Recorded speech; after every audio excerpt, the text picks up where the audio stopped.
As soon as you tell us we're ready, John, we'll... Yeah, actually, the streaming computer was up, so I'm almost there. Excellent. Commissioner Brinkerhoff's not here, so it's not as big of a worry, but you are streaming out to the world right now, so mind your P's and Q's. As soon as I get this, you'll be officially recording too. Oh, we got the podium turned around. Thank you. Thank you, Paul. Turn that too many times, you're gonna twist those wires up in a little knot, but just make sure you twist it back the other way that you twist it. Well, that's the first and only time we've done it. It was for that swearing in, and we kind of wanted. That's probably fine. Yeah. We turned it clockwise, so next time it's gotta go counterclockwise. I usually tip it up and look at it or disconnect it. So. I'm just teasing. I don't think you can. What's your non-delegated? Unless you need it. And then you've also got it here. Oh, yeah, and then you've got it here as well. That's Yeah, kind of. well, we're trying. We usually, well, at the end, usually at the end of the 9 o'clock, we take a couple of minutes. Okay. Sorry, my computer is stuck thinking here. They don't write it on there, so half the time I forget. Are you? Let's see. What have we got? Okay. So, part of my troubles is I ran out of fancy paper. So this thing's 335 pages long. You get the first 16 because they're being copied. Great. Since my computer's being dumb, I'll give you the explanation. And then these are fine. I think I would say don't even bother signing them because they're on regular paper. We'll get more acid free, and I'll just catch up with you later. Okay. So you can have the vote, but we'll replace the fancy paper. It Okay. would have been fine, but my election report was like 320 pages. So Gotcha. we got those three. All right.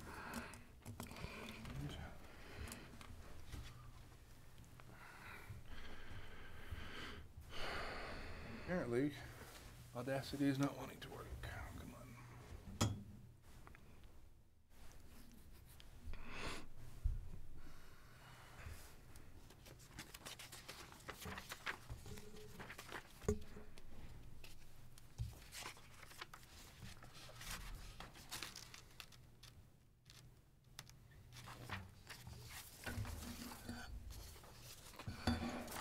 Bill?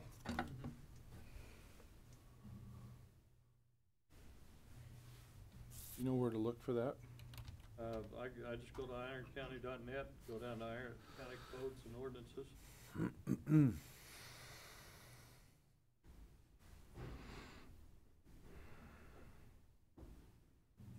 Okay. Yeah, from there I can get it, but now my other side's working, so I'm gonna.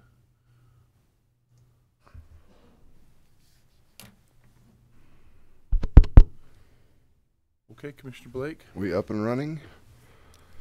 Fantastic. Welcome to Iron County Commission. Today is the 14th day of January, 2019. And it's our first meeting of the year.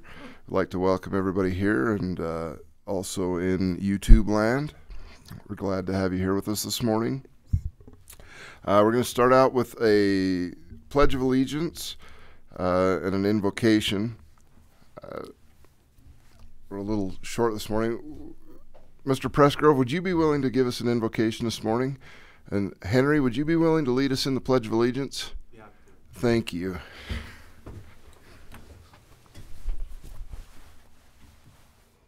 I Pledge allegiance to the flag of the United States of America and to the republic for which it stands, one nation, under God, indivisible, with liberty and justice for all.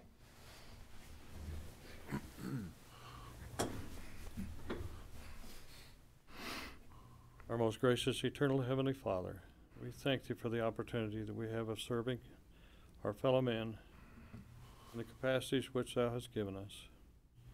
We thank thee for the opportunity to help others in the county that need our help and assistance, provide them with the infrastructure that is necessary for them to have the lives that they would enjoy.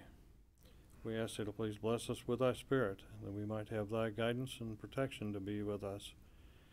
Guide us that we might be able to perform our duties in a manner pleasing in thy sight and most efficacious for those around us.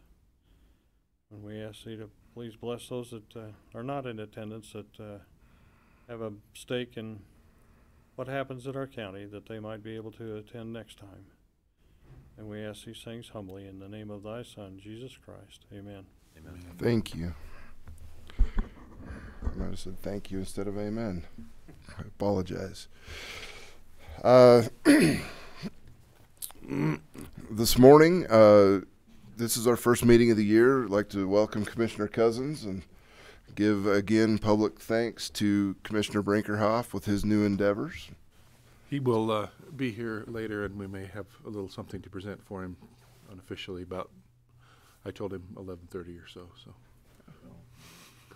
We were talking about going over to the Pearland luncheon at 11, but if you got him coming in, Okay, will that work still for him? I'll work it out with him, yeah. Well, he could come over there. Okay, yeah, I can come over there at 11, because I know he likes hobnobbing with the citizens. okay. Yeah, that'd be good. Great. So, the next item is the approval of the minutes. We've got October 22nd, 2018, December 10th, 2018, and November 13th of 2018. Last in November. No, November, so October 22nd in order, November 13th, December 10th. Okay. I guess Commissioner. I probably ought to abstain from that, just because I wasn't, Yeah. I think I was here, but I probably ought to abstain, right? I move, thank you very much. I move that we approve and accept the minutes of October 22nd, 2018, November 13, 2018, and December 10th, 2018. I'll second. All in favor? Aye. Aye.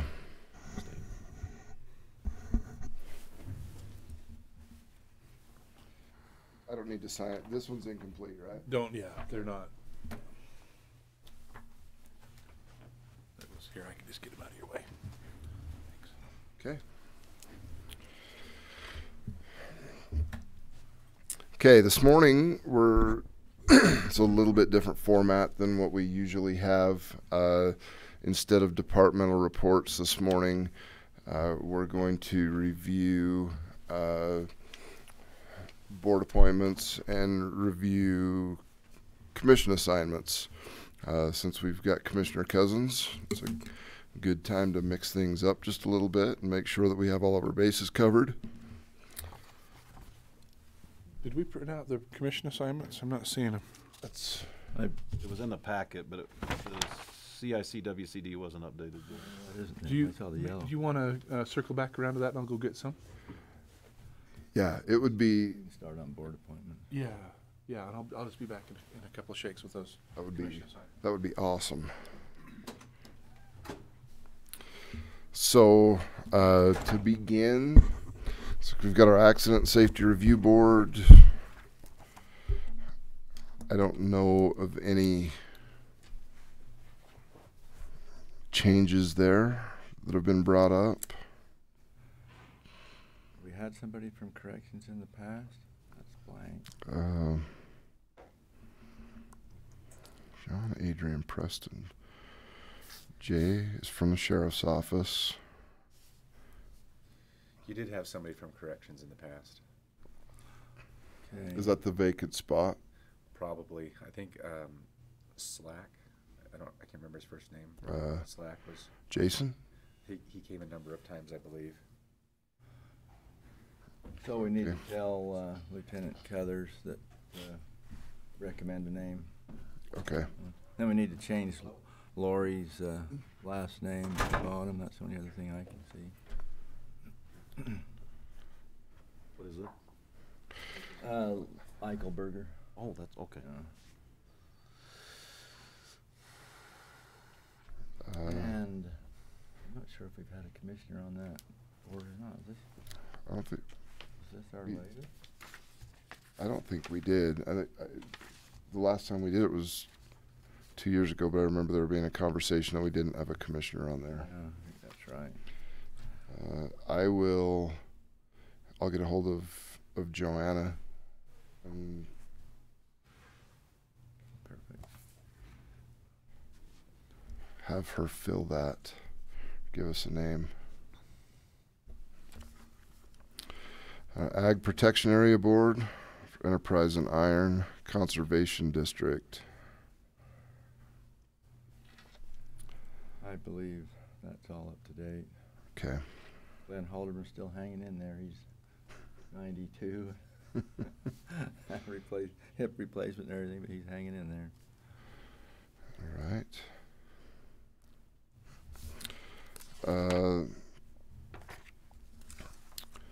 Bookmobile and Library.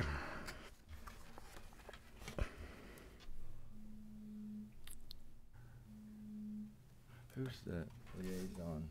I guess we have a list there. Dale has been the liaison. So, Commissioner Cousins, if you'll check with them and see if they've made any changes. We do these for about 2 or 3 months at the first of the year before we get all these boards up to date. So that's the bookmobile. Yeah. Who would I check with on that? Pat Tompkins. Okay.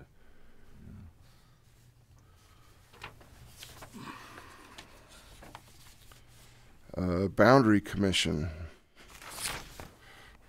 That one doesn't change much. However,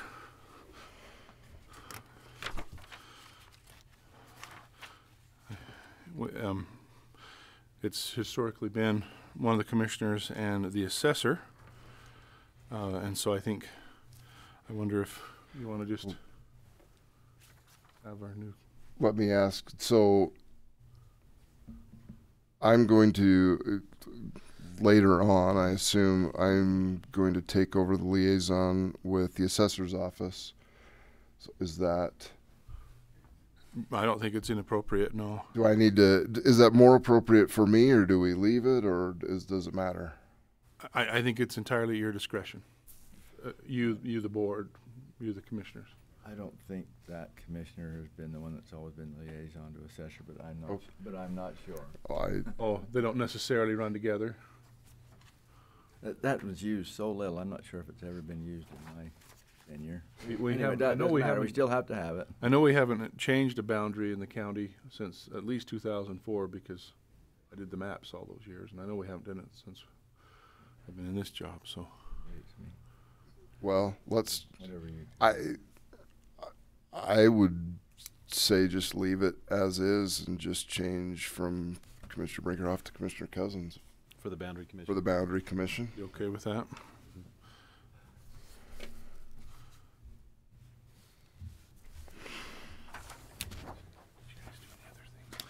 Okay. Joanna needs to rank a recommendation here, and we changed Lori's name. And that's really the only thing we've done. Lori Eichelberger. I better check on that. What's the ag protection? Do you know anything about that? I assume they're all. That one's not set by us. That's elected by the local farm service agency. Oh yeah. So whenever, Okay. so actually we should have that. Commissioner Adams is asking about the the Ag Protection Board, which is on your page 1, commissioners, and that's made up of some individuals from around the area, not necessarily the county, but that's elected by the local farm service agency, and the county does not make appointments. However, that board comes into play, in particular when there is an agricultural protection area question. We've had just a very, I think we had 2 of those in the last 4 years. Mm-hmm. Circle 4 Farms expanded some of their ag protection, and And so that's mainly how when we interact with them.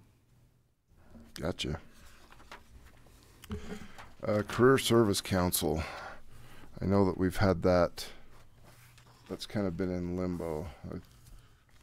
So yeah, Dale Orton I think is on a mission, isn't he? He is. Well, we need to look into that because I think we adopted an ordinance that said that we were going to start using a hearing officer rather than counsel. The statute was amended that allow us to do that. Okay. Does that sound familiar, John? I think that's correct. Well, yeah, like an administrative law. Yeah. So there would be a hearing officer rather than those three individuals, but we need to, I think we discussed that in a meeting. I think we should look into that and figure out what happened there. Oh, you just take that off We there so we don't. may dissolve that, yeah. Council on Aging Board. That looks correct. I'm their liaison. Curtis hasn't requested or asked that there be any changes there.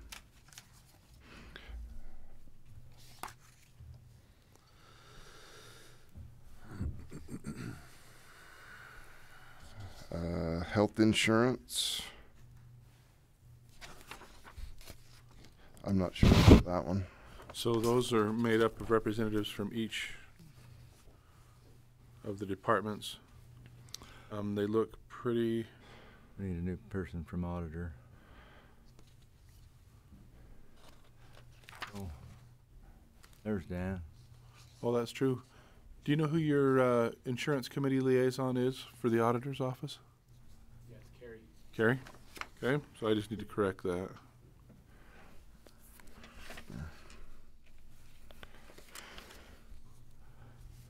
And I would imagine, unless Carrie Jeffries probably, I'll follow up there. She's probably assigned someone, or she's the recorder now.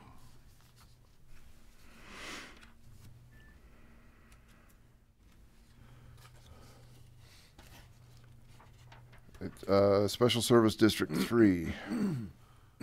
Those are all correct.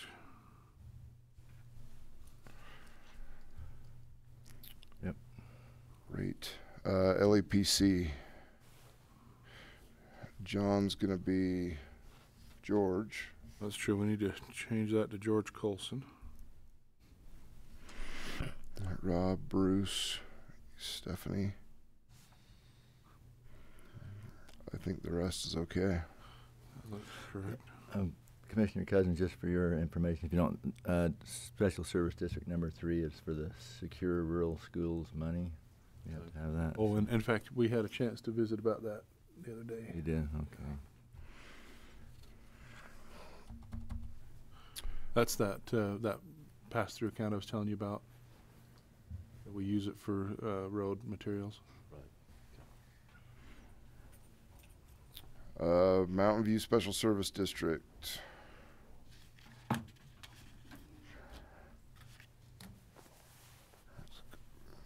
We still have a listed vacancy. Now, it seems like we've had conversations about this. Is this, does this still need to exist? Well, you can see the expiration is 06 and 05. It's been in limbo forever. I think it's one of the special services districts that we needed them in order to comply with statutes and things in order for it to continue to exist, and they're really not. But we're not really sure what to do when they're not. So again, looking at maybe disbanding it, but that kind of puts them in the lurch because their special service district, I think, owns something. It owns various pieces of equipment or infrastructure. so that begs the question: as the insurance, do we need to? Is that an exposure for us that we need to? Yeah, I think that's another one that we need to kind of look at and see what we're going to do with that one as well. State auditor's probably wondering about it too. I'm surprised he hasn't. Does anybody know what they own or? I What it don't. covers? I don't. I think Never it's been understood this since one. 05, right? It's been an issue since Dave Yardley was around, and I remember talking with him back in the day. Maybe I can visit with Dave, or I don't know what that even refers to. Mountain View. Do you have a recollection? You're, See, those 2 expirations or even predate my term on the commission, so I don't know what it is. all right, I'll visit with Dave Yardley. Natural Resource Advisory Council.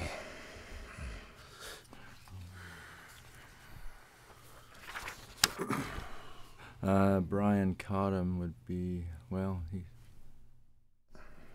he would be taken off. I'll talk with Mike Worthen and see if there's any changes, or we haven't, that hasn't been real active in the last year because we finished the natural resources plan. But anyway, I'll visit with Mike Worthen and have a report for next meeting.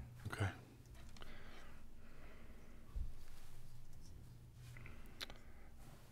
Planning Commission. I haven't heard from Chad or for any need. I think we've got that. I think that we do have some terms that need to be renewed or commissioners that need to be replaced. I was speaking with him about that the other day. Okay. So I would just suggest you get with Chad and tell him and ask him if he's got anyone that needs to be replaced. All right. I'll follow up with Chad. Our expiration record is way off. Also, the only one that's Yeah, that would be good for me to be able to update those.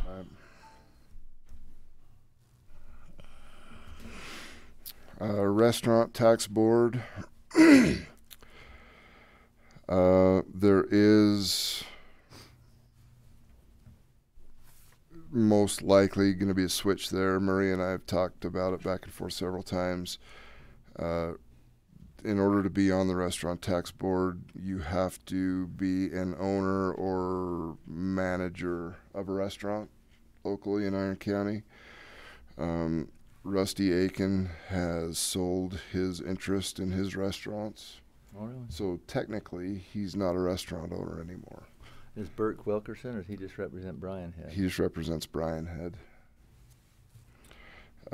So anyway, Maria's going to work with Rusty and figure out another name.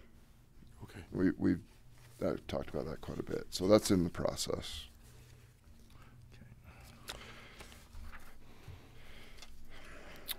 Southwest Behavioral Health Board. That's we just have our representative, and Commissioner Cousins is take that, right? Okay. See, David Tebbs has changed though to Jerry Taylor, Oh, okay. I believe. At least he was at the meeting. Okay. Any of those others that you know of that have changed? I think the rest. Let's see, Jim Matson. Let's see. Oh yeah, Jim Matson's not a commissioner anymore. So that's who would have. Let's see. well, there's Brent Chamberlain and Let's see, from Kanab, it was who was the sheriff over there? That's the new commissioner. Smith. Lamont Smith. I'll bet that's it, right? Did Lamont replace him? No, he's been on. Oh, he could have replaced him on here, but he's been on the commission for a few years. Lamont has. Okay, so I think he's the one that was Jim from Kanab or Kane? Yes. Yeah. Okay, then that's Lamont. Mike. That's good for his name. Summit Special Service District. Those are all correct. Okay. Tourism Advisory Board. Diane, Julie.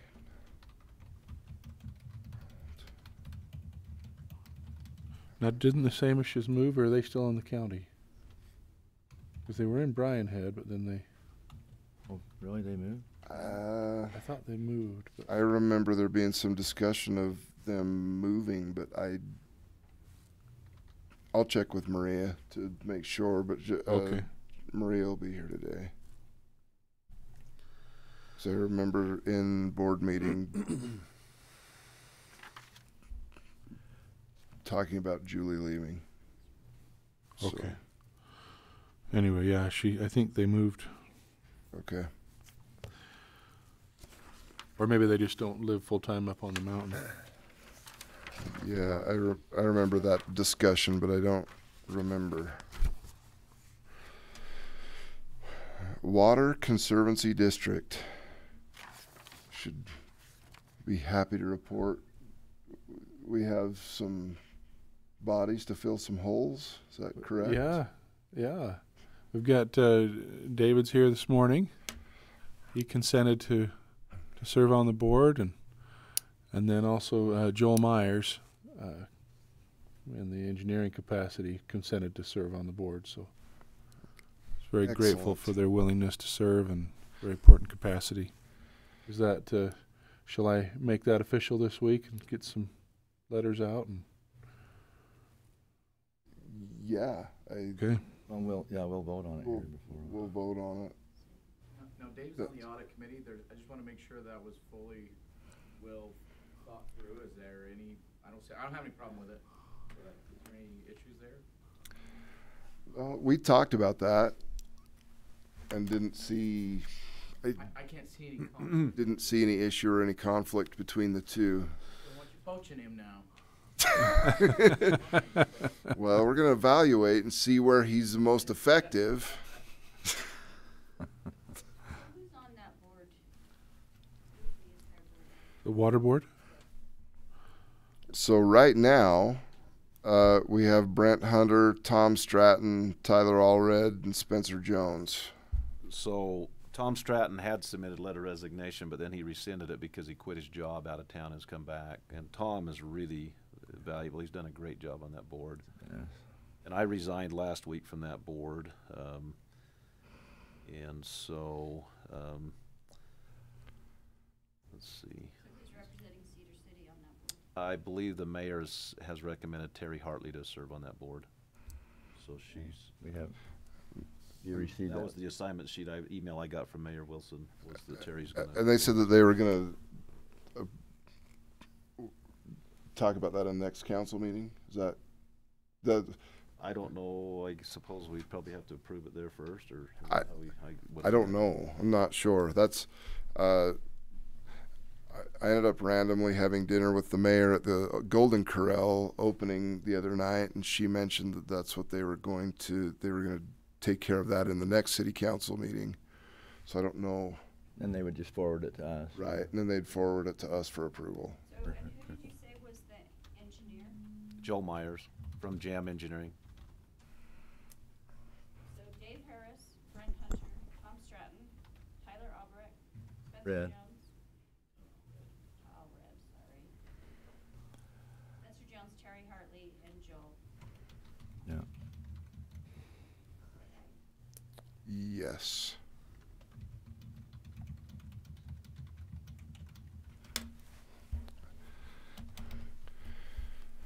Okay, so we'll take care of that a little bit later. Weed control. Let's see. Looks like I need. Okay, Paul Nelson was reappointed March of last year, so we can change his expiration. They're 4-year terms. So, So March of 22. yeah. 22. And the same with John R. Williams. Put him to 22.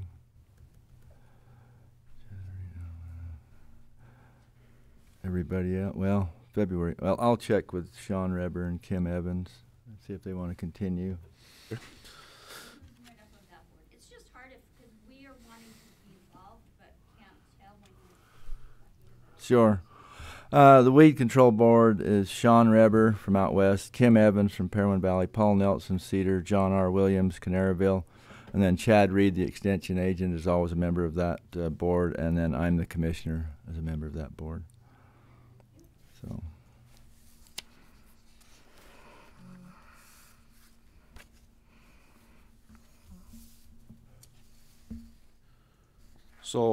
So Spencer, I guess Spencer and Brent are both up. Do we need to re-up them, reappoint them? What do we need to do in this meeting? in regards to I think we were going to wait until February. that? Are we gonna talk about? I think because those appointments are up in February, Are they, okay, so we'll that's right, okay.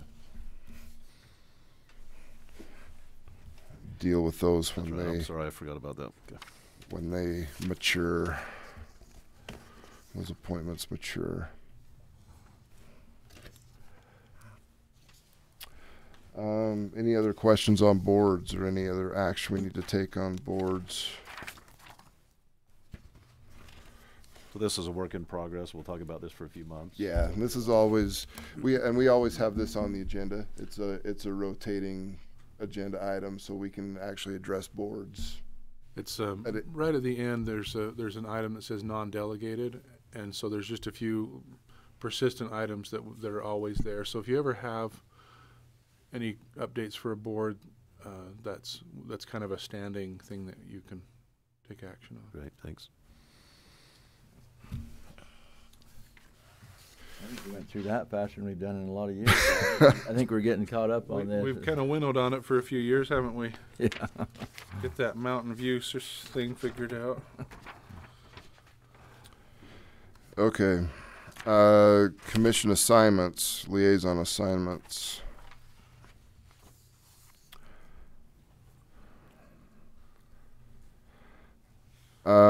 So we met administratively the other day and kind of hashed this out, reviewed this. So there shouldn't need to be a whole lot of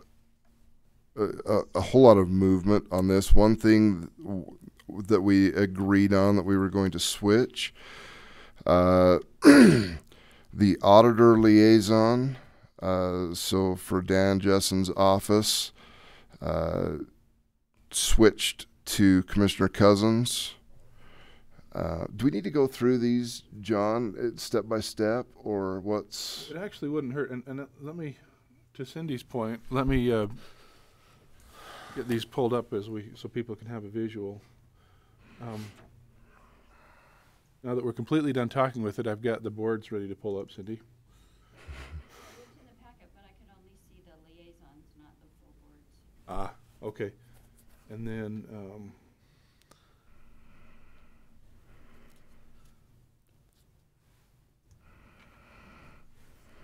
maybe, why don't you maybe go through them just one at a time, and I'll see if I can get this pulled up while you're doing it. Okay. We'll just start with Commissioner Cousins since he's on the left-hand column. So we have the auditor liaison, which is working with Dan Jessen, the county attorney liaison with Chad Dotson, the building maintenance with Chad, the airport, the Diamond Z Arena, 5 County,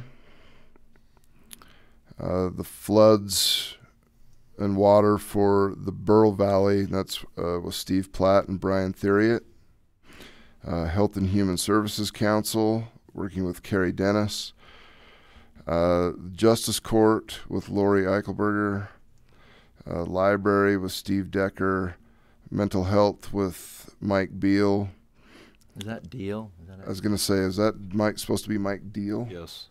Sorry, is that spelled correctly except for the B? Yeah, it's a D instead of a B. Okay. We're trying to give him a local name. Public Health with Dr. Blodgett, Regional Wastewater with Eric Bonzo, TV Stations with Dennis Johnson, the Treasurer Liaison with Nicole Rosenberg, Volunteer Center with Tracy Garrett. And we'd also talked about the water district too, right? Yeah, so They let's, moved over, or? do you want to, in fact, when I talked to you the other day, I was going to talk to you and then I forgot. Do you want to, with your involvement with Water Conservancy and my ongoing involvement with the Justice Court, do you want to make a trade? Well, for conservancy. I was kind of excited to work with the courts. I'm kind of in the middle of this this appellate thing with Dale Sessions and stuff. Is there another one you'd rather take? Or? I don't know. Or if you want to take, if you want to take water, and I'll just still help out with the courts, Okay, that works. That works. if that's all right. That works.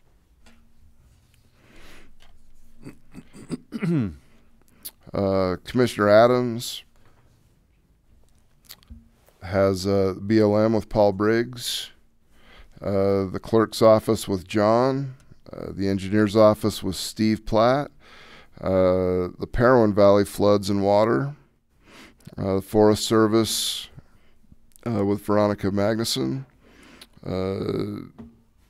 Human Resource this year with Adrian Walker, working with Nancy Dalton on the 143 National Scenic Byway, National Park Service with Jeff Bradybaugh, Natural Resources with Mike Worthen, the Parowan Airport with Cleve Matheson, the Parowan Gap Heritage Commission with Nancy Dalton, the ever-coveted job of Prairie Dog Liaison Gotten way better.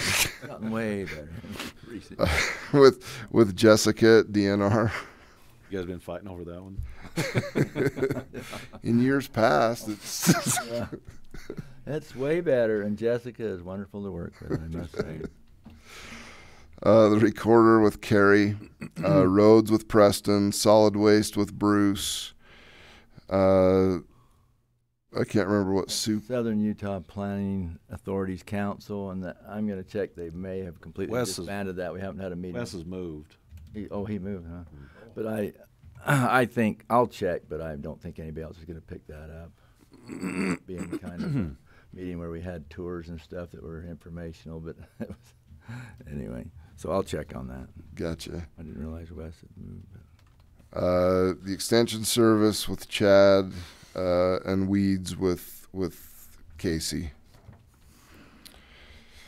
And then just to make sure, so we have UAC committees. There's UAC and NACO committees. Those we don't have any control of. Those are chosen by the Utah Association of Counties and the National Association of Counties committees. Lands and Resources.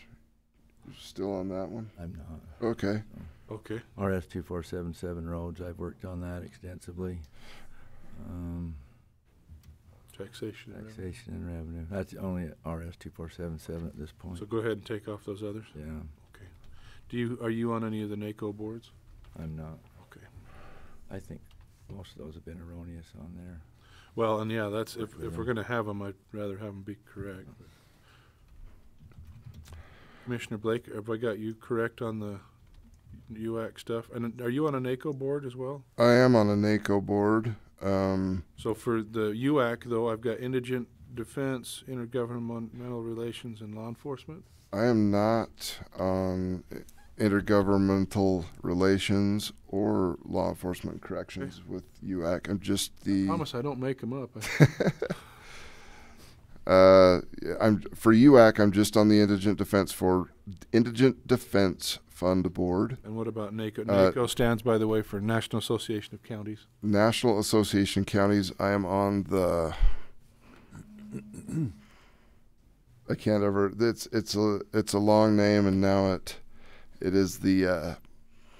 Oh, come on! To do with law enforcement. You put me on the spot. Oh. It's- Well, you can give me. Is it more? I have a mental block on that name. I have to. It's the. I'll get with you. Okay. It's Justice and. God, Cindy, help me out. Do you know? NACO person. Just throw out a random Our act. vacancies, if and when we want to be there, because some of the commissioners or elected officials from other counties that were serving on some of those boards were not reelected. So if you want to be appointed to those boards, send an email to probably Brandy at UAC. We'll try to get those filled.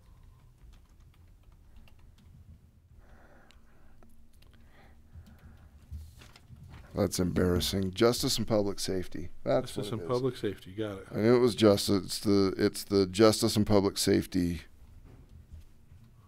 Okay. Committee. Well, I will get those. And then Commissioner Cousins, when you get on any of those boards, you let me know. And I will. Cindy, maybe I could visit with you. All right, and then my assignments. The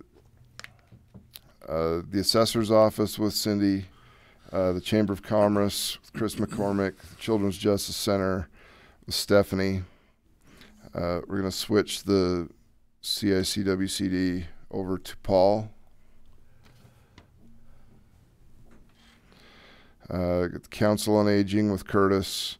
Economic Development with Danny Stewart, Emergency Management with George Colson, the Fair with Joyce Evans, Fire Departments, actually work with Ryan Riddle and all of the chiefs in Iron County.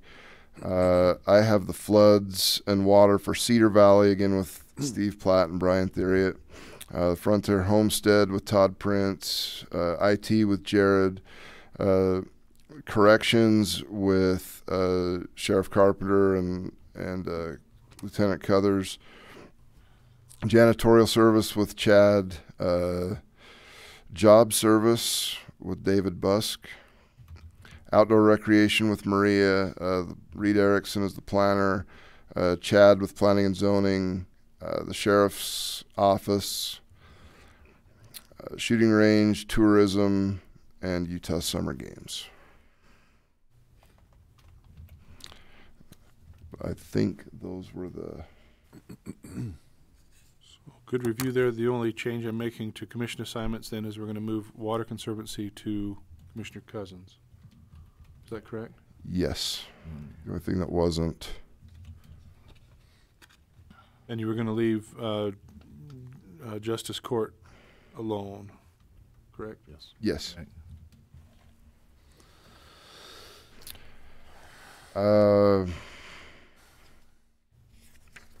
Okay, so looks good for assignments and for boards.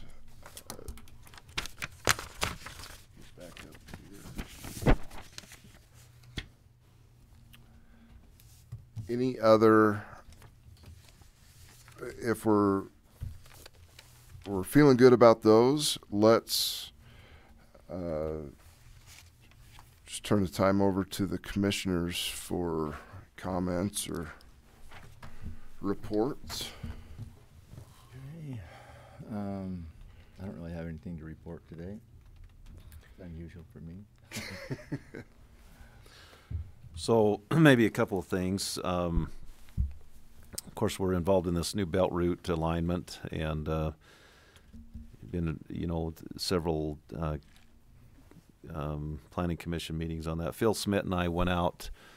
Well, we went out once with Steve Platt and drove the whole route and looked at some different things. And then this last week, Phil and I went for a ride. We went out and hiked that canyon that lines up with 6,000 North.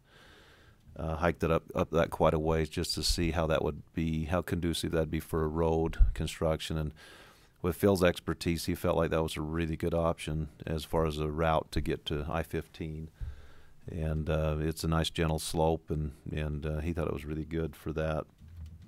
And then that's really where Enoch wants that route to go. They want to go, I guess the only question is Enoch would like that to come down 6,000 North across Minersville Highway and then veer up to 6,400 North. And it has to happen eventually to 64 because of some residences. If you went west on 6,000, it would interfere with some residences. So I guess the question right now is whether we go past Minersville Highway, which is what Enoch wants. They did a resolution on that.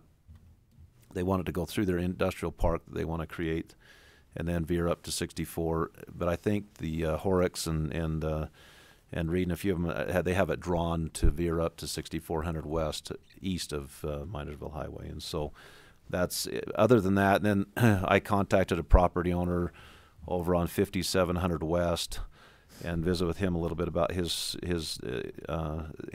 property and how it could affect him down the road, and maybe without getting into too much detail, it was a good discussion. So that, just a little report on that. And then I've also been working with the Justice Court on the indigent appeals issue. I guess they've gone to where they just approve certain individuals that can represent those cases, and trying to work through some things to where we can get somebody down here to be able to represent and take those cases, so we don't have to bring people from northern Utah. So I'm kind of working on that right now. So I've got one thing I remembered when I looked at my calendar. So the Iron Springs Road was built years ago, but then extended to WECO when they came in with oil. And it's a good road, but it's not in good enough shape to handle heavy truck traffic.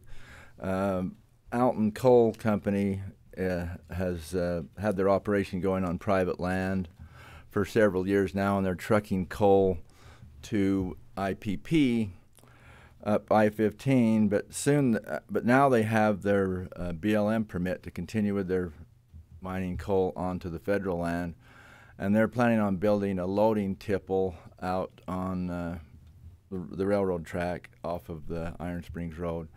So we've been looking at what we're going to have to do with that road, and it looks like about at least a $3.5 million upgrade in order to handle those coal trucks. So Steve Platt and I are working on that diligently, and we'll be going to CIB soon, hopefully, to get a complete grant. I can't talk today for some reason. To get a full grant on that. CIB money has always been easier to get if you produce something that burns, like coal or oil, and we don't. But now we're going to have the impacts in our county from that production of coal, where we're kind of going to go for broke with them and see if they'll give us a grant for all that, because it is definitely an impact from the coal. But there will be probably 300 trucks a day coming down I-15 and then out 56 and out to this loading tipple. And it's approximately a $10 million project for the loadout facility. So there will be some tax revenue coming back in to help with the cost with our cost of having them here.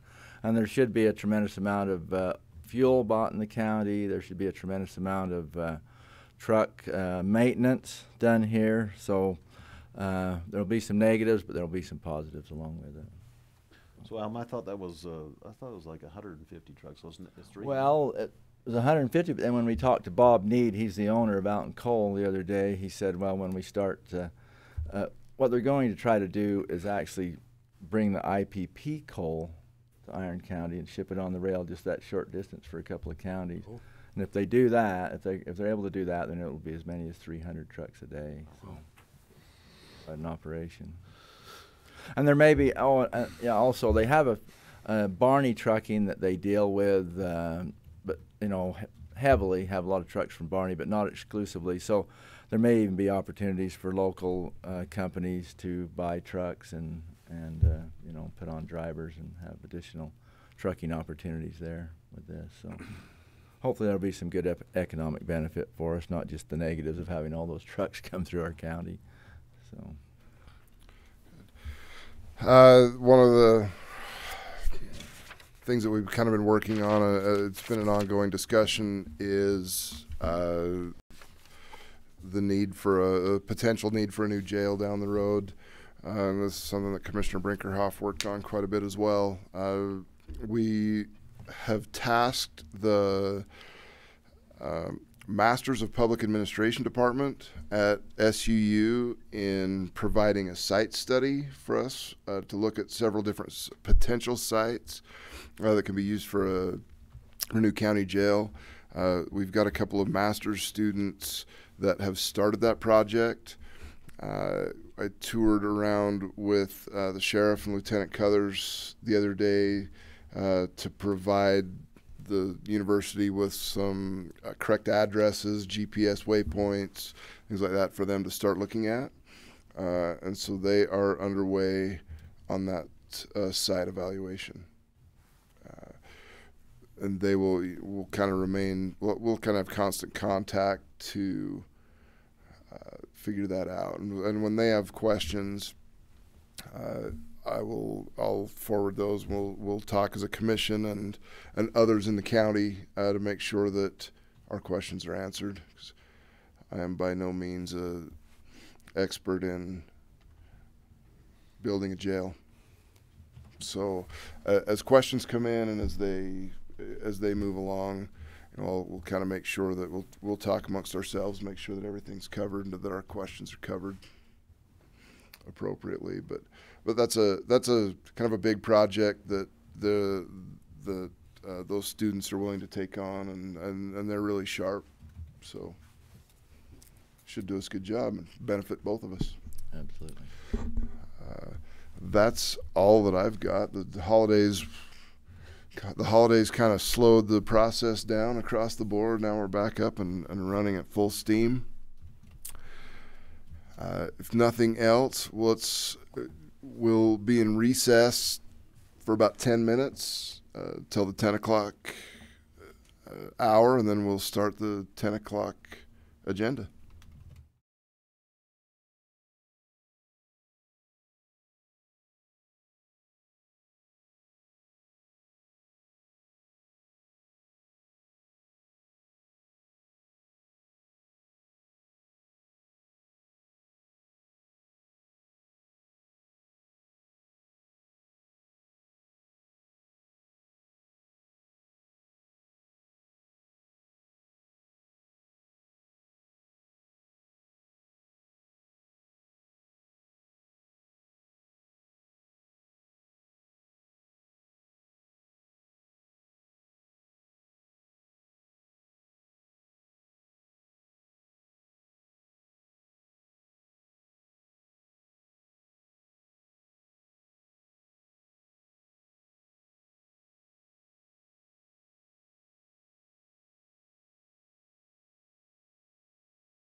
intention for today is just a public hearing and public comments on this issue.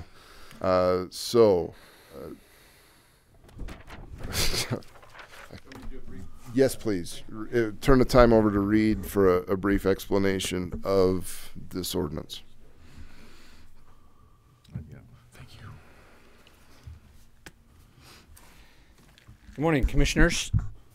Just a brief explanation of couple of little changes that we made since the last discussion that we had and introduced it. We've always had a need to correct, since this draft, if you turn to page 9 under section 3, you'll see some red highlighted areas there where we're trying to balance the short-term rental from the bed and breakfast. The bed and breakfast is when, in our definition, is when an owner is present. We defined in this ordinance, and has been the discussion for a long time, that the definition of a short-term rental is when the owner is not present or is not at the facility that's being rented out. And so when we did that and made those changes to the ordinance, it left our bed and breakfast with someone there more restrictive than what the short-term rentals were. So we had to change a couple of those that were conditional uses or prohibited to now administrative land uses. And so it's a simpler process, and somebody could do that. And for everyone's benefit, it might be good to just explain what an administrative land use is.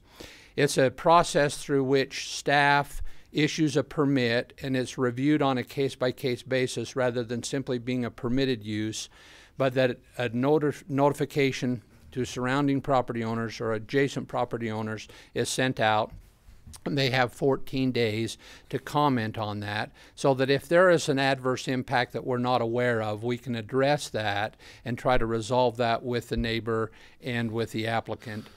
There's the implication that it's an allowed use, a permitted use, or an administrative land use, and a conditional use are both allowed uses. They just require additional review. A conditional use requires a public hearing and goes to the Planning Commission for decision. An administrative land use is issued by staff, does not require public hearing, simply the notification of the adjacent property owners and give an opportunity to be aware of the situation. So that's what we're proposing for bed and breakfasts in all zones that are where they're currently allowed. But we're also, previously they were prohibited in the R1/2 zone as for bed and breakfast, but because we were allowing short-term rentals in there, in permitted use for the incidental short-term rentals, and because the owner was present, we determined that we could do those through an administrative land use and allow those in R1/2.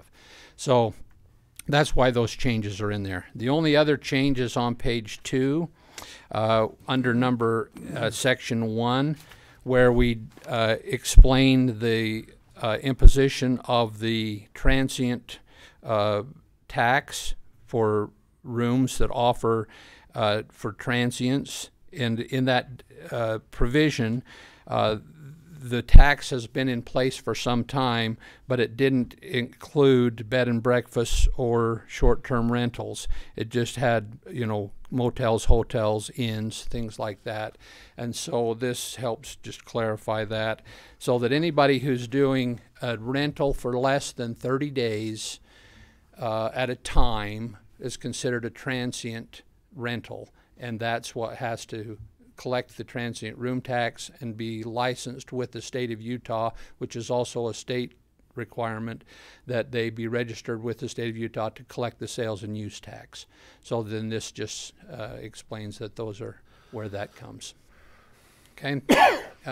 Other than that, it's the same. I explained a couple of weeks ago when we had this on the agenda and said we'd advertise this for a public hearing today, and that this is the ordinance that the Planning Commission has recommended. We've been working on it for a couple of years now.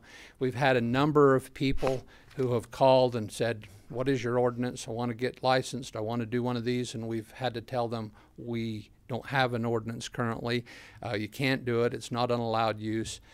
We have several we know that are operating, but we've always said we're working on this ordinance and hope to get it in place so that they can be licensed and get registered with the state and operate properly. So that's where we're at this point.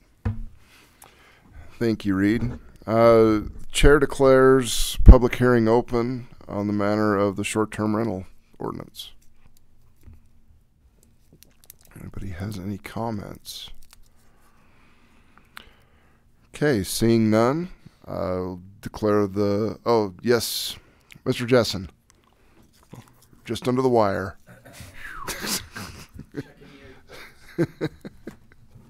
I guess this is more of a question than anything. This is Dan Jessen, 2961 West 2300 North, not the auditor. So as I read through the ordinance and all of the ins and outs, and I think it looks pretty good. But my question has to do with the TRT tax. Maybe I guess is it okay if I ask Reed a question? Please, he's going to be the one with the answer. Commissioner. So if you are not, say for example, I notice in there that most of that applies when the owner is not on the property.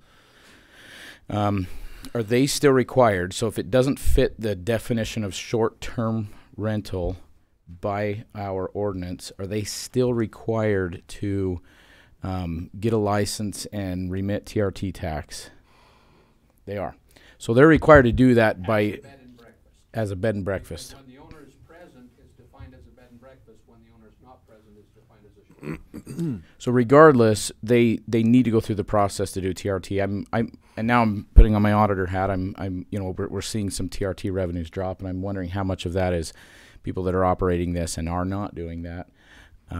Also, I had some thoughts of doing it myself. So Business license because we haven't been able to sign off on the zoning, so they haven't been operating currently.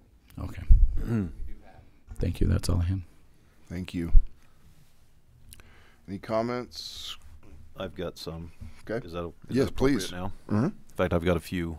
So, Reed, I called you last week. Just for the record, how many actual, I know you've had some inquiries about licensing and things, but how many actual complaints have you had over the years about an Airbnb or a VRBO? I don't know how to define the complaints versus inquiries. People have called and said, my neighbor's doing this, can he do this? And we've said, no, we don't have a permitted use for that. Mm-hmm. I don't know to define those as complaints versus inquiries because they haven't been allowed. Mm-hmm. It's not an allowed use, so we said, no, they can't operate there. So I don't really know how to answer that. They probably have been operating. There just hasn't, right? I know that there are some operating. Right. I've looked into this quite a bit.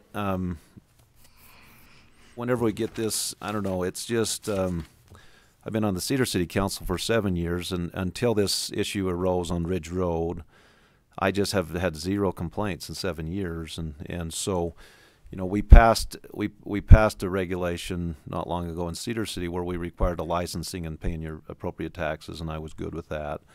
I'm concerned a little bit about, and maybe I can just share some personal experience. I travel a fair amount, and I usually use motels, but we have used some short-term rentals in our family, and there's a few things in here that I think could be an issue.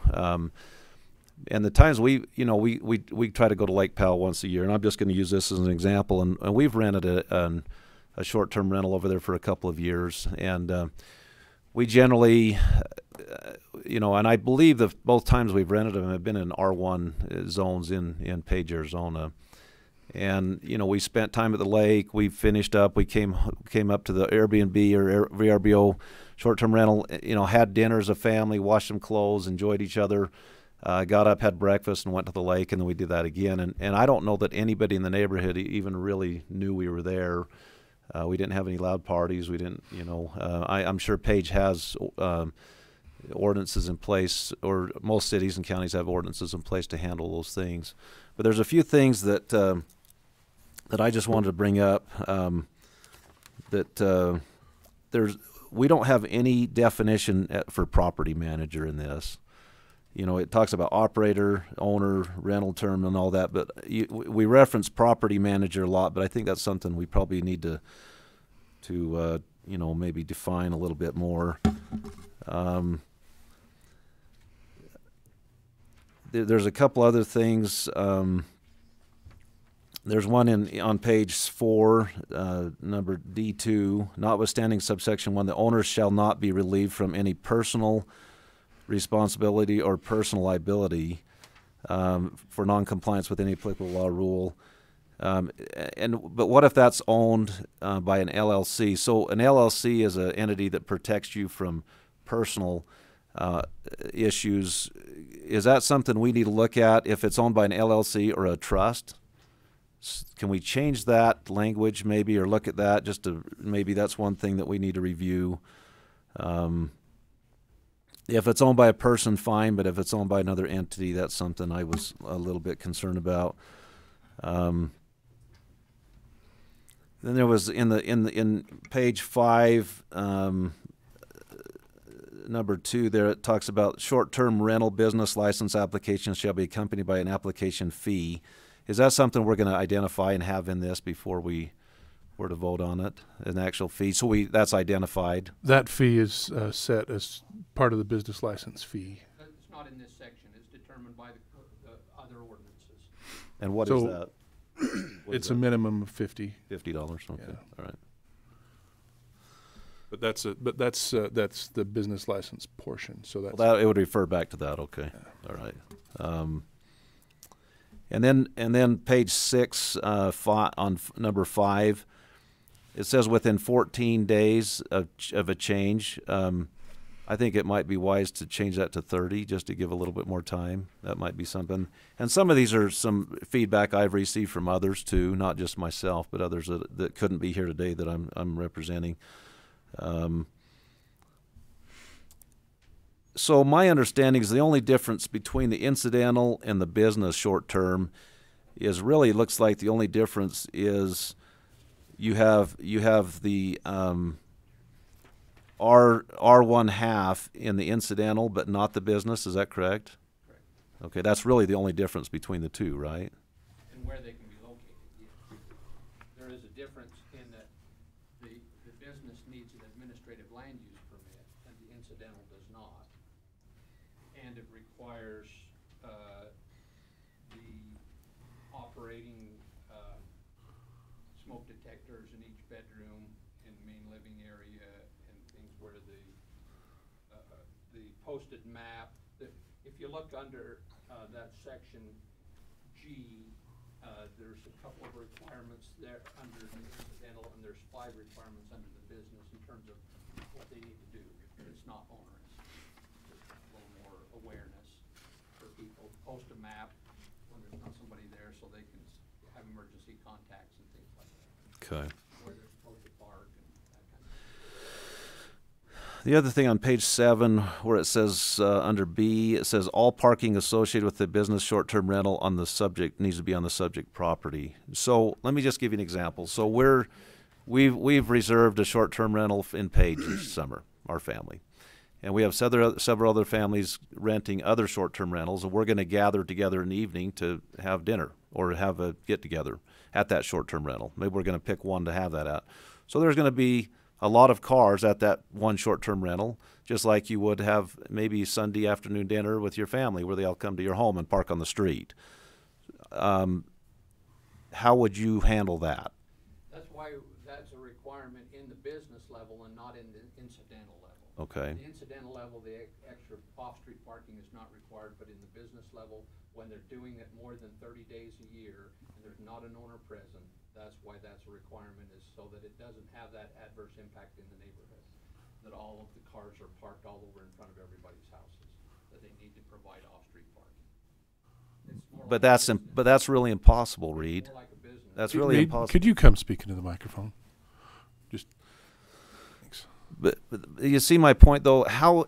I mean, I just this is one of them that I really struggle with, because we had family over for dinner last night, and they parked on the street there was, and so I struggle a little bit saying that. So are you saying that was going to be a problem if we congregate at one unit and have 4 or 5 additional cars for a couple hours to have dinner together in Page, Arizona? I mean, or I'm just using that example because that's the situation we're going to be doing. So are you saying under that with the business you can't do that? Or if you do, you're going to be. Show me what number you're on again. So I'm on page 7 at the top of the page under B. Let's see, it's safeguard for neighbors in our. Let's see, it's so G2. It's under G2B. So that is a little different than the. Page 6 of the one. Page 7. So I printed out one before you. Right, the one that I just gave you. I'm using one that I marked page up. 6 to B. Oh, right there. So it's on page 6 under. Right in the middle. Right, yeah. All parking associated with a business short-term rental on the subject property.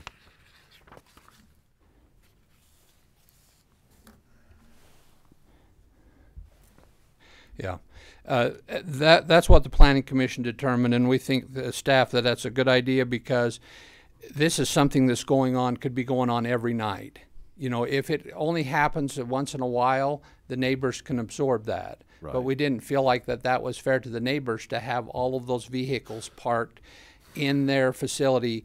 It's not going to be a problem if there's like 1 or 2 parked on the street because that's the house that they're in front of. Right. But if there are 6 or 8 vehicles there, which can happen very easily, and that's happening all the time, then that's a problem for the neighbors.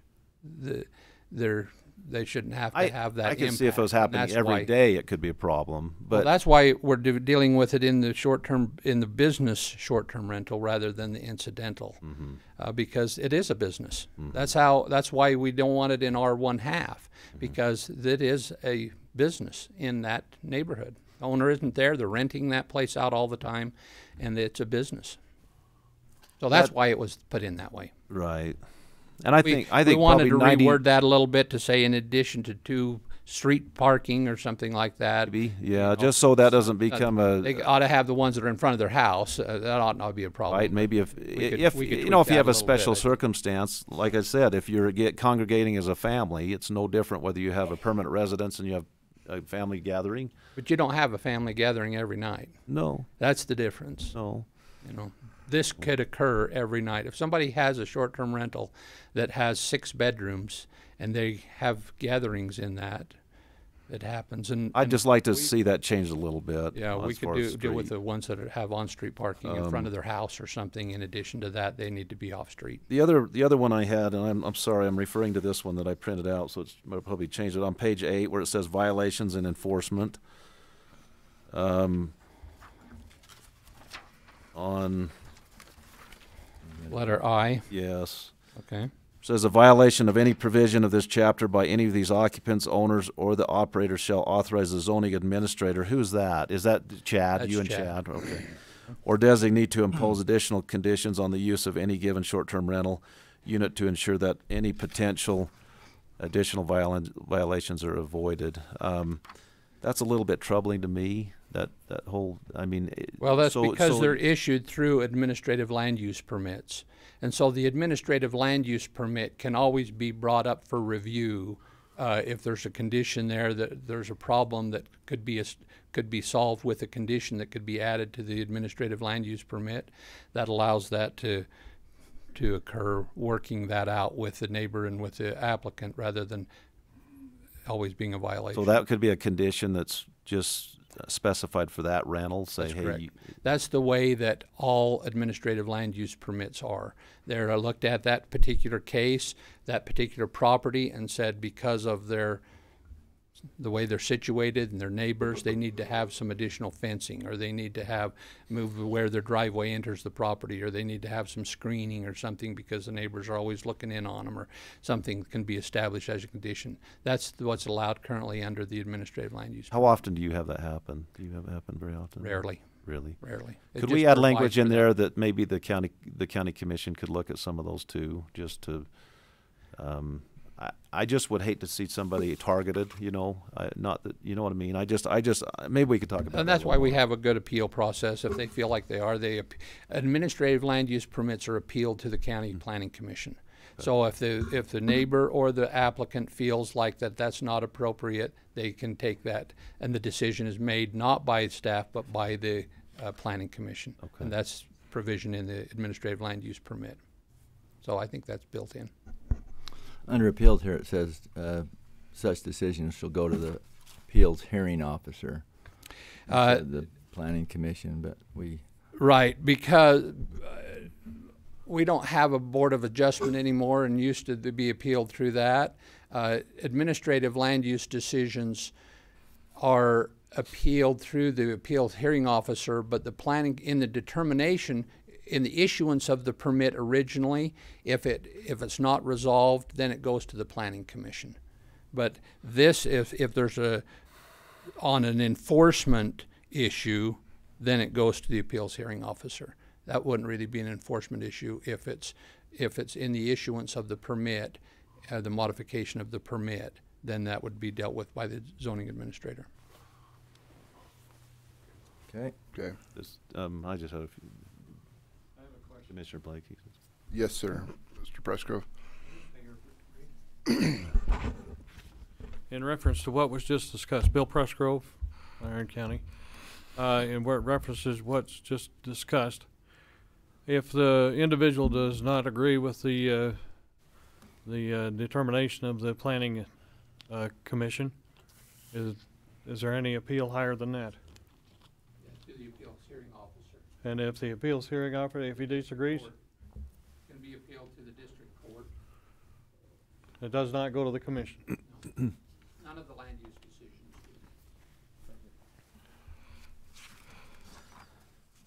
do.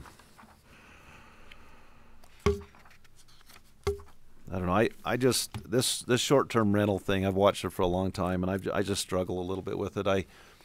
In the time I've served on the city council for 7 years, I've never had one complaint, and it doesn't sound like we have many in the county. So I just hate to see us. I think the biggest issue with the short-term rental ordinance is enforcement. I think we can make Cedar City's considering, well, you can only have 2 in a bedroom, and you can only have 10 total, and who's going to enforce that? Who is going to enforce it? Are we going to, do you folks out there want us to raise your taxes to hire 5 Airbnb inspectors to go and knock doors? I don't. And so I struggle with that. The original draft had a lot of those numbers in, Mm-hmm. and for that same reason, we took those out. Mm-hmm. We really are just trying to put a level playing field for everybody, collect the transient room tax, so hotels and everybody's on the same level, that it's fair for everybody. And I'm okay with that. Took all that out. I've looked at some other, Newport Beach, that's probably as ritzy of an area in the United States, right? And their policy down there is very simple. I like it. It's 3 strikes and you're out. If you have 3 violations that are legitimate complaints and violations, you lose your license for maybe a year, and then you have to reapply. And that because when you come right down to enforcement in this, and I'll refer, and I'm sorry it takes so long, but so for years, Cedar City had a dog ordinance, okay, on the books, and it required that you have licensed your dog, and that you could only have 2 dogs, okay, and we didn't enforce it. We did not enforce that ordinance. We didn't. Most people didn't license their dog, and there's a good number of people in the community that had more than 2 dogs. Some people had 5 dogs, and you never knew they had 5 dogs. Some people had 1 dog, and it barked all night, drove you crazy. But we finally, after many, many years, looked at that ordinance and decided that, well, if we're not going to enforce it, we just need to get rid of it. And that's what we did. We got rid of the dog ordinance. You don't have to license your dog anymore, and you can have multiple dogs. And so I just worry that if we get too burdensome with regulations, that who's going to enforce it, and are we going to enforce it? And those are some of the things I struggle with this. And those are a lot of the concerns that we dealt with early on with the early drafts that we had, and modified those significantly. So this really is a pared down version, and is just a licensing provision. That's really, it allows for them to be licensed and operate properly, and then have provisions for enforcement when there are problems. You know, we don't have the 3 strikes you're out. We're not that restrictive. I mean, but we can have a way to deal with complaints and concerns. So, and I want to disclose, I don't have short-term rentals. I don't own them. I'm not involved in them at all. But the R-half, why? Just that we don't want to allow those at all in R-half, the short-term option. We debated on that a lot with the Planning Commission. Our R1/2 zone is our really residential neighborhood zone. It's the only zone that we have that has higher densities that can have down to 10,000 square foot lots. So we have, or down to 7,000 square foot lots. So we have, that's our only zone that is, you know, small lot residential areas. And the Planning Commission felt like that's a good line where we can do the incidental, but not having them there all the time because the density is higher. Okay. Commissioners, what's the process here? I know there was a lot of people that this caught them off guard that this was on the agenda, and so they wanted to be here, but they had work. I think we ought to maybe slow down a little bit and take some time. Maybe have another opportunity for people to come in and voice their concerns. I mean, were we planning to vote on this in 2 weeks or? Yeah. Well, when I was here in December. And explained it and gave it out and said we'd have a public hearing in at this meeting, first meeting in January, and then we'd put it on the agenda for action in the second meeting. So it's kind of been noticed that way for, you know, a long time. People have been aware. I'm not sure. I haven't received any comments or any concerns about additional things. I think once we resolved some of this bed and breakfast concern, that resolved a lot of people's concerns. We've had a lot of people involved all along the process and made a lot of modifications to address those concerns. So I haven't been aware of any other concerns since then. I've just heard thought that we'd from a few this give an morning. adequate process. So. We did get a couple of emails this morning. I could read them if you'd like. Please. So the first one, it says, "Hello, my name is Richard Gank. I am a small business owner in Iron County. I have a business meeting to attend right now, so I greatly appreciate Mrs. Robinson for taking our emails and having them read at the meeting. I want to share my great concern with the hand of government being used to regulate our neighbors in this way, where no real harm is being caused. Being occasionally and mildly inconvenienced is not harm. Having your likelihood unjustly attacked is harm, and that is what's going on with the proposed regulations. It makes the presumption of guilt without evidence of a crime having ever been committed. Any crimes that may be committed, we already have on the laws. We have laws on the books for. The worst part of the proposed regulations is that it treats all short-term rentals the same when they are not. A home that is advertised as having a capacity for 1 or 2 people is treated the same as a home with a capacity to hold 10 plus. This would be regulators often The would-be regulators often complain about people turning their homes into hotels, and whether or not that is even their business. Why are we discussing regulating tiny Airbnb homes the same as giant ones? They will not attract the same people. They will not have the same inconveniences for their neighbors. My last concern is for the total lack of enforcement without turning Cedar City and Iron County into a Nazi surveillance state full of cameras in people's homes. There is no way to reliably enforce these rules without invading our privacy. Say no to overregulation, stand up for individual rights and property rights. I apologize for not being able to attend in person, but thank you for your time, Richard Gank." To whom it may concern, on the Iron County Commission. First, I am disturbed that meets that should be open to the public are held during a time that most citizens are working. I tried getting time off to attend this meeting in person, but no luck. Regardless of anticipated interest, the Commission should consider holding meetings at the end of the day so citizens might attend. Second, I am concerned about the state of short-term rentals in Iron County. Specifically, I am concerned that the interference of government will destroy a technology that helps the citizen of this county advance in their personal prosperity. The people who naysay about short-term rentals tend to be those who are afraid because they don't understand how the technology works, don't understand that it has built-in self-regulations, are too worried about what their neighbors are doing, or have something to gain by bogging the free market down with additional regulations. There are a few who might have a legitimate concern, but I have yet to see one raised in this debate. I would urge the Commission to please keep government involvement limited in this situation. Things to consider are having the option for complaints about misconduct on the part of a short-term rental host investigated, basic requirements for having smoke and carbon monoxide detection, and perhaps requiring a fire extinguisher in the kitchen. All things, by the way, that are included in most short-term rental company expectations. The reality is that short-term rentals improve the individuals who both offer and use them, and they present an opportunity to improve the overall economic state of this county. To limit them or to bog them down because of what-ifs and the interest of special interests is short-sighted and narrow-minded. Please stand on the side of economic prosperity and freedom. Sincerely, Brian Middleton.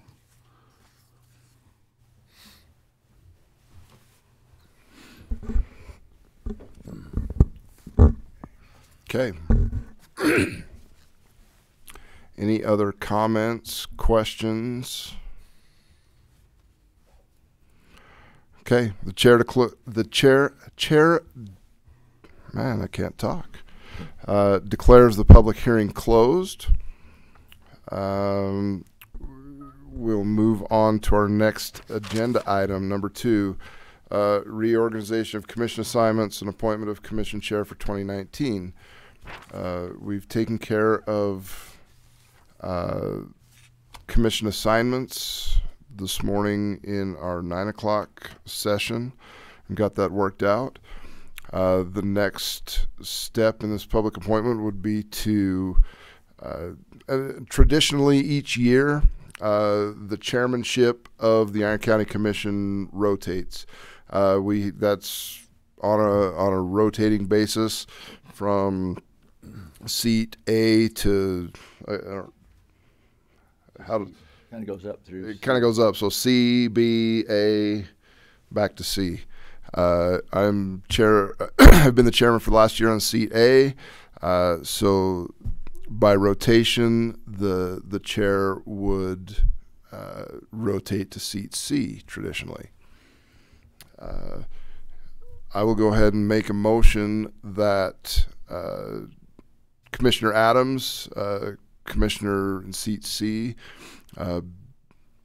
take over as the new chairman of the Iron County Commission. I'll second that. All in favor? Aye. Aye. Now we're going to do the switch. He gets to write his name on way more documents for the next year. Can I make a suggestion? Would it be where we got computers now? Would it be okay if I just operate from here today and then we can move all this? You stuff? bet. I don't think that would No, cause that's any problem, would it? It would be easier. the scepter is yours.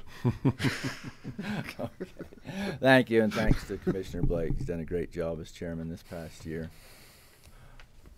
Okay, item number 3, discussion and possible approval of temporarily funding an additional full-time employee in 911 dispatch requested by Linda Petty. It was actually requested by me, but it is Linda Petty's request. The reason it was requested by me is because we talked about this during Linda's budget hearing, but we did not budget anything. We did not have the information we needed at the time to budget anything, but we fully,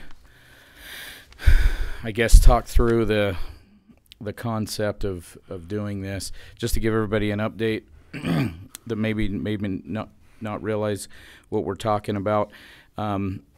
The 911 fund was kind of a quasi. It was a county/state thing. The funds used to come into the county to operate this, even though it was a state agency, and the move was made to shift that to the state, all of the funds and all of the operation and management, which we were fully in support of. The problem is we have, I don't know if it's a problem, but the situation is we have a large fund balance in the 911 fund, and legally those dollars can only be spent on 911 operations with the dispatch there. So we'll continue to have this relationship with Linda as long as Linda's there, and to go ahead and get those funds expended.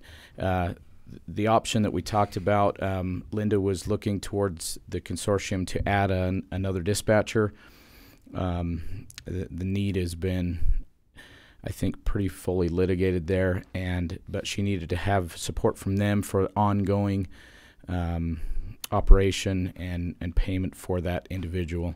So what this contemplates is that we will fund this position for basically a year and a half from now in January to the mid-year point, which is the end of the state's current budget that they're operating in, and then one full cycle.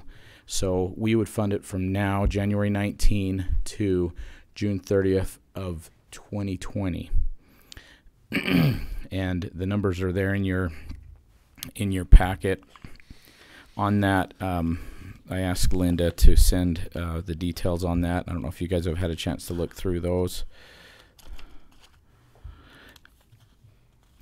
The total cost, so for the first half of a year would be $39,000, and for the next full year of the state's fiscal year would be an additional $78,000, which we would pay for out of the 911 fund, and draw that down a little bit. Linda, have I missed anything? I think you're here.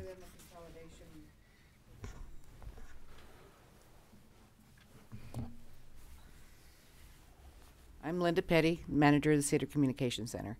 The only other thing that I would recommend is that after the cycle of the 18 months, that the consolidation takes over paying for that FTE. So it's not going to be an ongoing coming out of the county fund. So it would be $117,000, which would cover this half year plus the fiscal year of 2020. Yeah, and then the consolidation would pick up paying the $78,000 after the first July of 2020. Okay, any discussion? Other discussion? If not, I'd entertain a motion. Just real quick, we will have to do a budget adjustment for this when we adjust the budget at the mid-year. Just want to make that clarification. Okay. Mr. Chairman, I motion I would move the funding of look and see how it's written on here. Funding of the temporary funding of an additional full-time employee in 911 dispatch. That amount being $39,000 to cover cover the half of the year, an additional $78,000 to cover a full year, for a total cost of $117,000. Noting that the consolidation takes over the funding after July of 2020. Second. It's been moved and seconded that we approve the temporary funding for additional full-time employee in 911 dispatch as explained. All in favor? Aye. Aye. Aye. Motion carries. Thank you. Thank you, gentlemen. Item 4 is public comment period. We have a 3-minute limit. Should not repeat others' comments, only for items not on the agenda. No items related to Commission's role as an appeal board. Comments should be directed to the Commission, and no attacks on other people's character, please. So, public comments period is now open.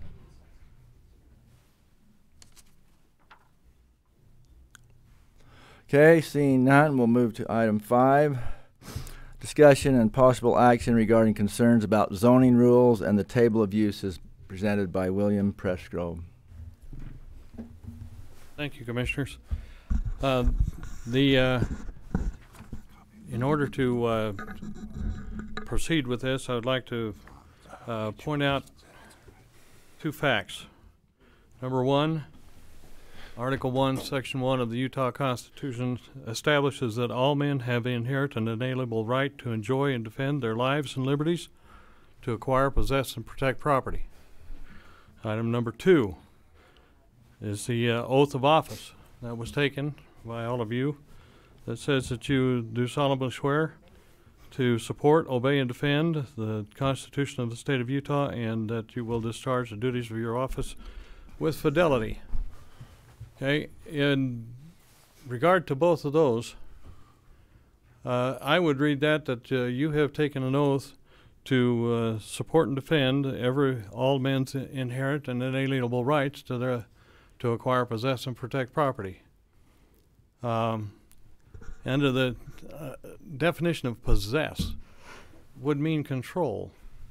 And if the individual has control of their property, then they should have the ultimate say-so as what they do on their property. So that brings us to point number 3. If you might want to pull that up, John, it's 17.02.040 applicability. And highlight B. If you could blow that up. It states, no building may be erected, and no existing building shall be moved, altered, or enlarged, nor shall any land, building, or premises be used, designed, or intended to be used for any purpose or in any manner other than is allowed by this title or amendments thereto, and as allowed and authorized by any of other provisions of the Iron County Land Management Code. Does that tell me that the individual has control over his property? That says no. That says the county tells the property owner what he can and can't do with his property, regardless of the instance.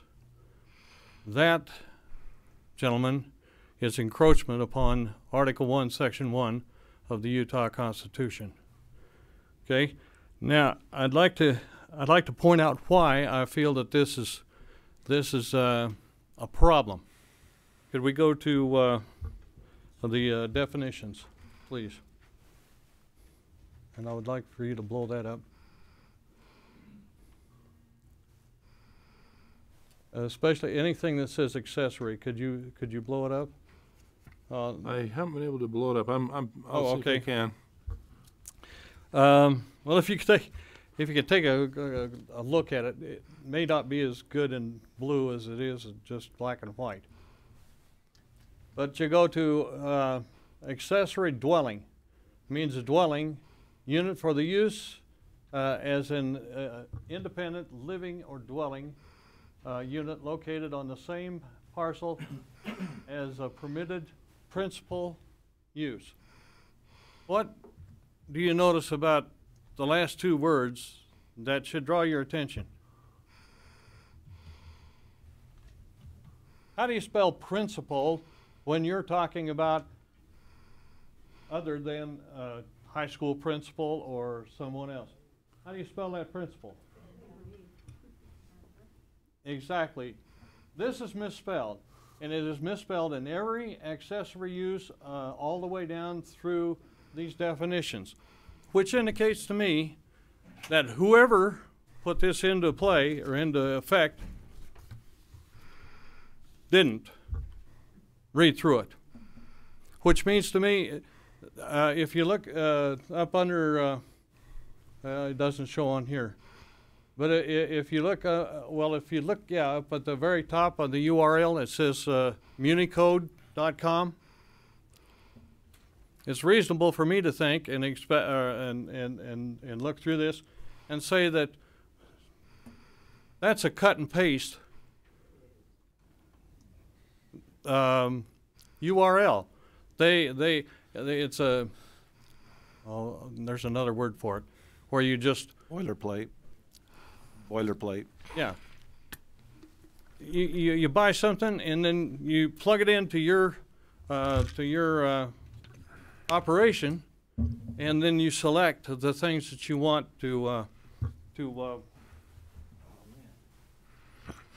sorry, my mouth gets so dry when I do this stuff.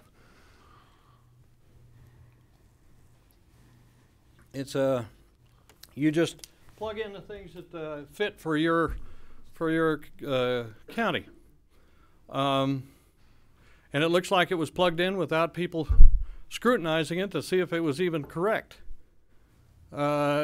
which brings me to the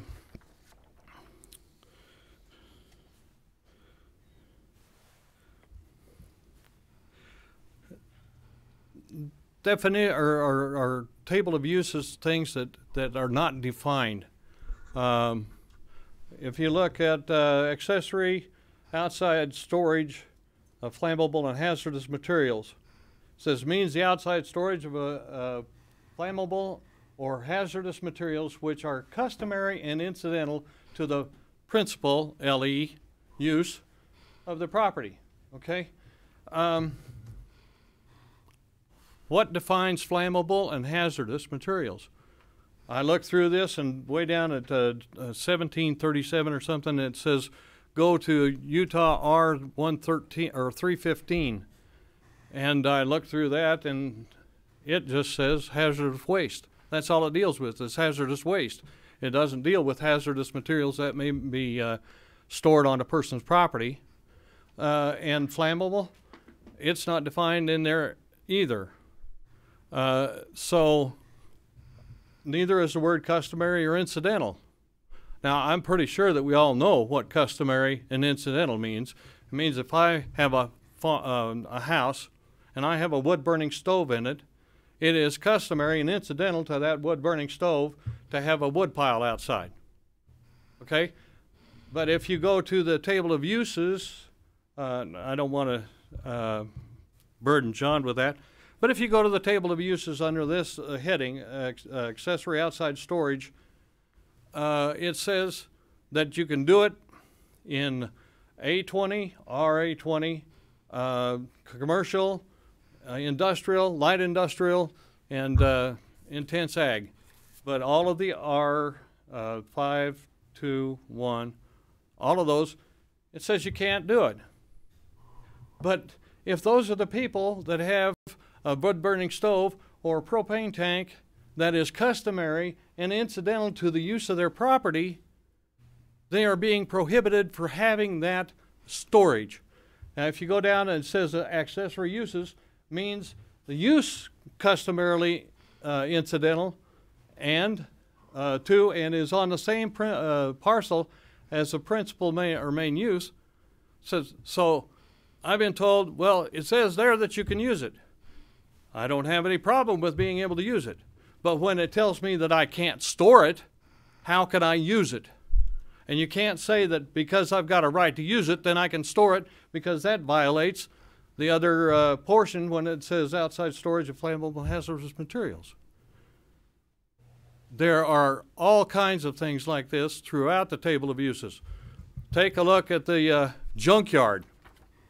The definition of junkyard means the use of any lot, portion of a lot, or land for the storage, keeping, or abandonment of junk, including scrap metal or other scrap materials, or for dismantling, demolition, or abandonment of automobiles and other vehicles or machinery. Okay, I can almost guarantee you that there is not a zone in this county that does not have somebody that has some piece of junk and trash on their property. But just like Commissioner Cousins brought out with the Airbnb and the short-term use, who's going to enforce it? And as he pointed out, if it's not enforceable, why have it? This whole table of uses is unenforceable. We don't have the manpower nor the monetary means to enforce all 125 uses on that table of use, which varies from zone to zone. My suggestion, and what I've proposed to this commission, is that the verbiage in the code that makes reference to the fact that the county controls all of these things be omitted, and that verbiage put in there stating that the county suggests these uses. It is always going to be on the head of the property owner for his the consequences of his actions. When the county determines that all these actions are contrary to what the county believes should be done, then it's the county, the consequences are on the county. If a person buys a piece of property and say, just for an example, he wants to put up a commercial nursery on his property. He's got 20 acres. Puts on a commercial nursery, which I believe is in certain areas like RA20 or something, is prohibited. Okay, if he puts that up and it doesn't work and it fails, it's on him. It's not on the county. And for the county to come in and say you can't do this because it may not work, or because we don't agree with it, or because your roads in front of your house are not of the class that is required to have a commercial nursery, and if a truck's coming up and down the road and it makes ruts and stuff, that's still on him. It's not on the county. So my suggestion to the county is that they, at the minimum, review this thing and get words like principle fixed in the wording of it. And as a maximum, to review it and change it so that it is a suggestion instead of a mandatory thing for each citizen of this county, because making things mandatory on the citizens of the county violates their inalienable rights. And I respectfully thank you for the time that you've been given me here. I hope that I have shown you that when you buy a plug-and-play piece of software and then don't review it before you put it into practice in the county, it's an embarrassment to the commission, and it's a disservice to the members of the community. Thank you. Thanks, Ben. Thank you for your comment. You have a question? Mr. Chair, could I suggest that we maybe get Mr. Pressgrove and Mr. Ney and Mr. Edwards and maybe one of us to sit down and maybe just go through this and clean things up a bit? I tend to agree with some of his points, and that would be fine. It says on here possible action, and I'm not sure why we got that on there, because we can't take action on this. Excuse my throat. As a county. The possible action would be to accept my suggestion to review this, and that's what Sure. Commissioner Cousins just did. And I would be fine with that, yes. Chad, do you want to put that together? Okay. And then as far as the LE or AL, which should be LE, I think we can direct that be changed from this pulpit right now. So well, and I will point out that principle means, you know, you've got a principle that you live by, but principle also means primary, and in a lot of cases it is actually used correct here. This is correct. Yeah. Look it up in the dictionary. Principle AL means first or highest in rank, importance, value, chief, foremost. That's how it's being used here. Primary use. The principal use is the one of highest priority. It's being used correctly. okay, thanks. We've got the egg off our face. I was wondering if maybe it was spell checker, but thanks. And I'm a pretty good speller, but anyway, thanks for that information. So anyway, we will have a private meeting with our personnel and yourself, Mr. Pressgrove, to further discuss this. Today, yesterday was Parowan, the mother town's 168th birthday. In the middle of the winter, on January 13th, 1851, a hardy band of about 120 people and their animals and so on, wagons, entered this valley, and as the song says, called this our land. And there's a large celebration going on at Parowan High School right now, and they're having a luncheon when that's done. So we're going to take an early lunch and go join our town citizens there. I hope that doesn't mess anybody up, and everybody is invited to that, so you're all welcome to come over there and join in that lunch, and then we'll come back as quick as we can, probably a little after 12, and continue our meeting.